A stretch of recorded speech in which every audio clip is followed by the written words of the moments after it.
So, my mouse broke. I had a Logitech G903. Not a cheap mouse, but not a really expensive mouse either. It was about 80 quid when I got it on sale, but the right mouse click broke. So it basically became unusable. So naturally I needed to find a new mouse. Now I have just bought a house. I'm in the middle of renovations, spending a lot of money. So I don't have like 100 quid plus to spend on a mouse. I need to find something relatively affordable. But I also didn't really want to compromise on the performance of the mouse. I didn't want to get a cheap mouse that was just like terrible and bad. I wanted something that could compete with other FPS gaming mice. Enter the wondrous marketplace of AliExpress, a place swath with Chinese products that can be absolute rubbish or diamonds in the rough. Very cool. Today we're going to find out if this, the Scyrox V6, is one of those diamonds or just a shiny pebble in disguise. First off, what is this? Who is Scyrox and why would I buy a mouse off of AliExpress in the first place? Well, I don't know much about mice myself, but the folks over at r/mouse reviews on Reddit do. And I found a tier list by a user called Alzera who ranked this Scyrox V6 as well as its slightly different shaped cousin, the V8, as the best mice you can get on that website. And they're not the only user that thought so. Many people are buying this mouse over there, and so it must be something worth considering. And for only £60, it makes a strong argument. First off, let's just talk about the packaging. I was really quite surprised by a product from AliExpress that's this cheap having such good packaging. It has this really cool like green design sleeve on it, and then when you open the box and you open it up to get to the mouse sort of rises out of the box. It's really quite cool and much more premium feeling than I would expect from a product in this price class. So the box is nice, but is the mouse any good? That's really the important thing here. So there's a couple things that you're really thinking about when you're looking at mice and whether they're any good. And the first thing is the raw performance of the mouse, which really comes down to the sensor that the mouse uses. The sensor is the thing that blinks red on old mice and is really in control of how accurate the tracking is when you move the mouse across a surface.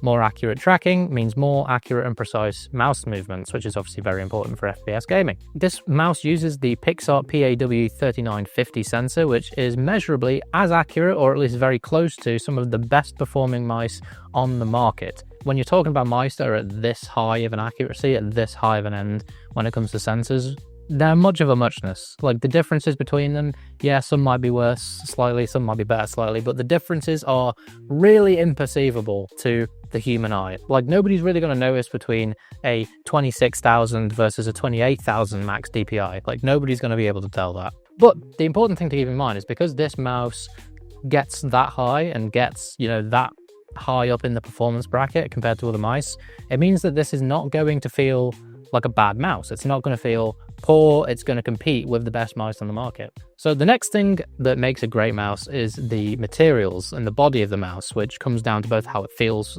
quality-wise, but also the weight. Regarding the materials on this, I've only had it for about a week and a half now, so I can't really speak to the durability, but the material feels fine. It's just matte plastic.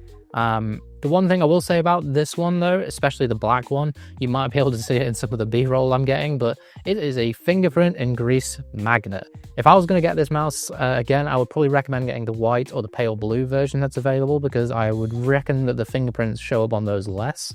But yeah, there is a lot of fingerprints on this bad boy and it's really difficult to clean. So that's one problem with the matte black plastic, but I think that's probably going to be the case with a lot of matte black plastic mice. Then there's the weight.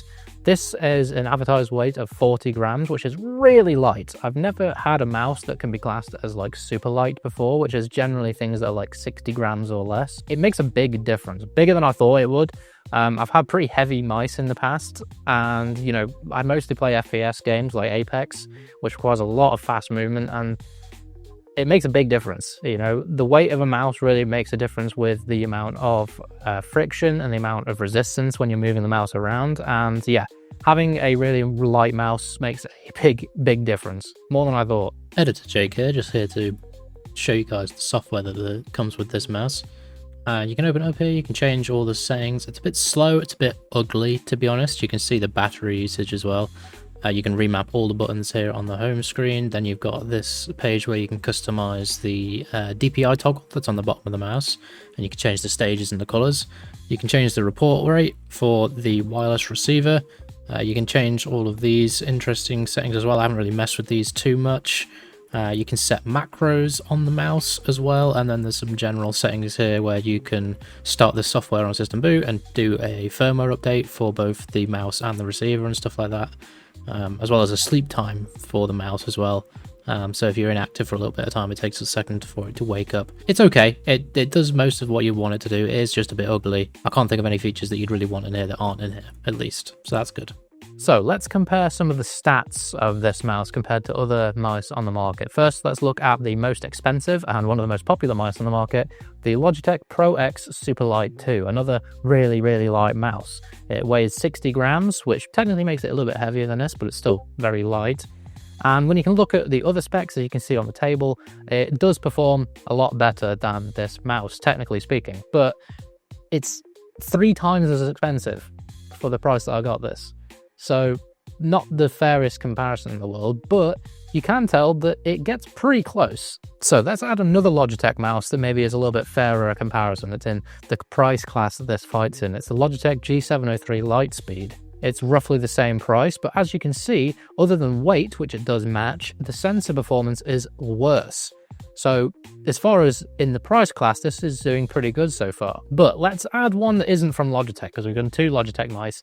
Let's add another mouse that is similarly priced to this again. Another company that maybe isn't as heard of, the Ninjutsu Sora V2. The Sora V2 is another excellent mouse. It's also just as light as this one, advertised to be 1 gram lighter than this, so I guess slightly lighter. That uses the Pixart 3395 sensor, which I believe is an older sensor than the 3950 that's in this, and it does perform slightly worse. As you can see, the numbers are incredibly similar, but it's technically worse than this. Referring back to earlier though, I think the differences between sensors at this high performance are pretty hard to perceive. You know, nobody's going to notice between 650 and 700 IPS on the sensor. So keep in mind, the Sora V2, I don't believe is available for purchase anymore. It was like a limited run thing, and it is still slightly more expensive than this is. I got this for £60, remember, and if you go on the AliExpress listing now, it does say 70, but I would say just wait a while until it comes back down to 60 if it is at 70, because generally AliExpress listings tend to like go up and down a little bit. But is this the best performing mouse you can get for the price? I'd be hard pressed to find a contender that competes with this, to be honest. So I would say right now, if you're looking for a mouse that's cheap and performs well, then the Scyrox V6 and the V8 are a really good buy. Basically, the differences between the V6 and the V8, the V6 is for palm grip and the V8 is for claw grip. I'm a palm gripper, so I got the V6. That's the only difference, the body shape. It's slightly more sort of protruding out of the top here. But yeah, I would recommend this mouse 100%, and if this lasts, you know, 2, 3, 4 years, then I would buy another one, because it's still cheaper than buying a mouse from someone like Logitech, the way you get maybe a warranty.